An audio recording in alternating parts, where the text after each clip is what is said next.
ইকরা বিসমি রাব্বিকাল্লাযী খালাক, পড়ো তোমার প্রভুর নামে যিনি তোমাকে সৃষ্টি করেছেন।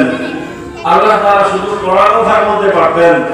আল্লাহ তাআলা পড়ার কথা বলার সাথে সাথে আল্লাহ তাআলা নিজের নাম জুড়ে দিয়েছেন যে পড়ো তোমার প্রভুর নামে যিনি তোমাকে সৃষ্টি করেছেন।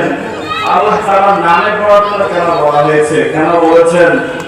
আপনি আমি যখন ছিলাম না, যখন আসমান জমিন ছিল না, যখন পৃথিবী ছিল না, পাহাড় পর্বত গ্রহ তারা নক্ষত্র ছিল না, আপনারা সবাই জোরে আওয়াজ দিয়ে বলেন তখন কোন সত্তা ছিলেন? তিনি কে? আল্লাহ। সবাই বলেন কে ছিলেন তখন? আসমান ছিল না, তখন ছিল কে? যখন নদী নালা পাহাড় পর্বত ছিল না, তখন কে ছিল? আবার আমি আপনি আসমান জমিন গ্রহ তারা যখন সব শেষ হয়ে যাবে, যখন সারা পৃথিবী সমান হয়ে যাবে, কোন আসমান থাকবে না, জমিন থাকবে না, পশু পাখি থাকবে না, পাহাড় পর্বত থাকবে না, তখন একটি সত্তা থাকবে। তিনি কে? তিনি কে? আল্লাহ থাকবেন। আল্লাহ। সবাই বলেন আল্লাহ। আল্লাহ।